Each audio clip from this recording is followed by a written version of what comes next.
Hadirin, rukun amar ma'ruf nahi mungkar adalah ada 4. Rukun amar ma'ruf nahi mungkar adalah 4, yaitu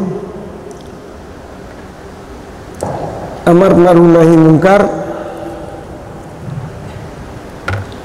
terdapat hakikat bila ada 4 unsur.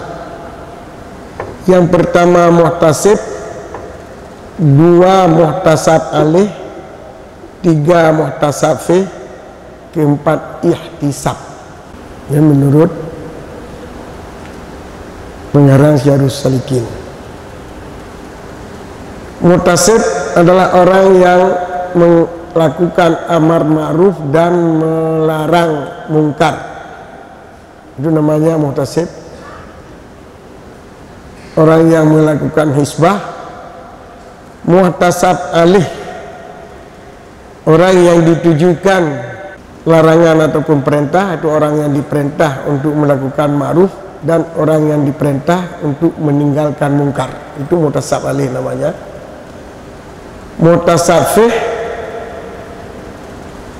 adalah perbuatan yang diperintahkan ataupun perbuatan yang dilarangkan. Ya, muhtasab fih. Yang keempat adalah ihtisab. Ihtisab merupakan kelakuan untuk menegakkan bagaimana cara melakukan pencegahan ataupun pemerintahan dan pencegahan perbuatan yang mungkar, memerintah perbuatan yang ma'ruf yang dituntut syarak dan melarang perbuatan yang ditegah syarak. Kelakuan itu dinamakan dengan ihtisab. Syarat bagi muhtasib, orang yang melakukan amar ma'ruf, yang penting yang pertama Islam. Hana wajib amar ma'ruf nahi mungkar dia kafir. Membila giwa nak wajib. Kan urang kafir, ha sembarang lebek sampai keke. Yang amar ma'ruf tu. Tapi hana wajib.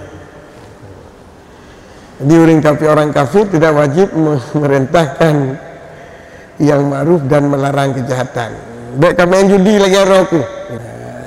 Yang kaya larang ya, tapi hana apa hukum ji hana wajib. Syarat yang kedua adalah taklif. Akil balik, pada taklif yang berakal lagi yang sudah balik. Jadi anak-anak tidak diwajibkan melakukan amar ma'ruf nahi mungkar, dan orang gila pun tidak diwajibkan melakukan amar ma'ruf nahi mungkar. Hana wajib. Haya, kita bandro lagi lung kemudian ini mungkin kamu gede royak sebayang ada teban don ngelung. Kalian ni bayar yang jid. Namun hana wajib. Syarat ketiga sanggup. Bagaimana kesanggupan, kekuasaan sanggup menyuruh ataupun kuasa menyuruh. Jadi menyuruh ma'ruf dan menegakkan mungkar, sanggup. Letak sudah sanggup. Untuk tatam dengan babah, ya sanggup dapat apa? Di urang bisu hana wajib.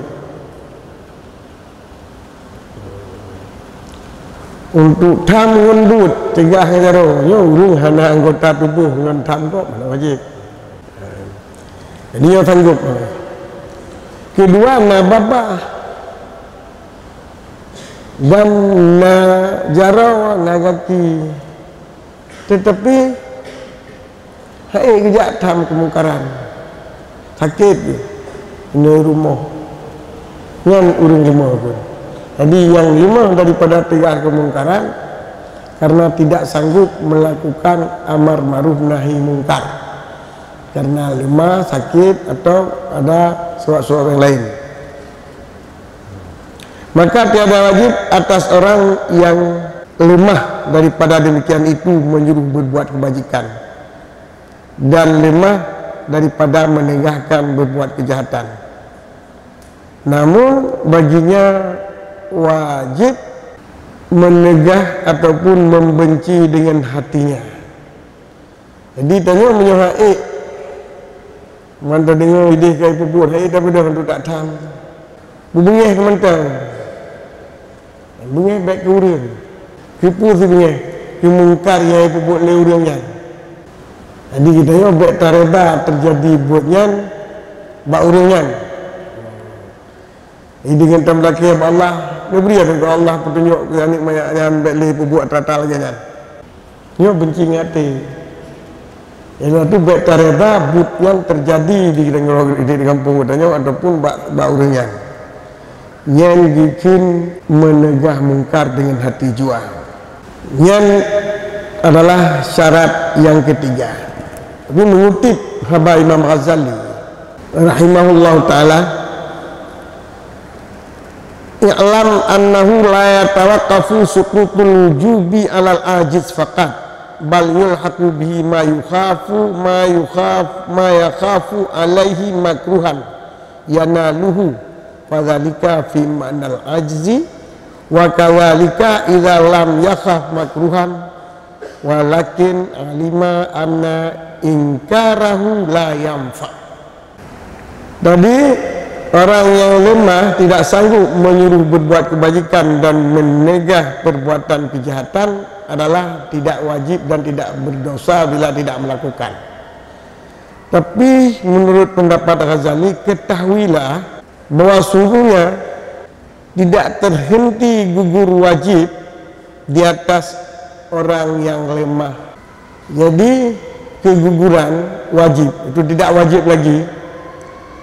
Ini tidak khusus bagi orang yang lemah saja.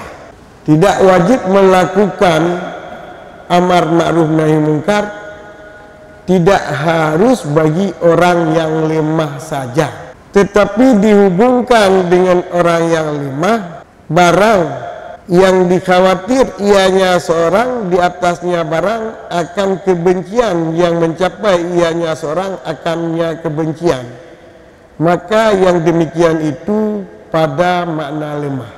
Jika kita melakukan nahi mungkar atau amar ma'ruf, akan terdapat sesuatu bagi diri kita hal yang tidak diinginkan. Umpama yang menyotata mudim bola ya cop bahan motor ipo hanu itu yang wajib le itu kita hana wajib le di hati kita untuk melakukan amar ma'ruf nahi mungkar. Bedak bersanggup dalam arti bila seseorang melakukan amar ma'ruf nahi mungkar yang membahayakan dirinya, hartanya atau keluarganya, tidak wajib lagi bagi untuk melakukan mungkar.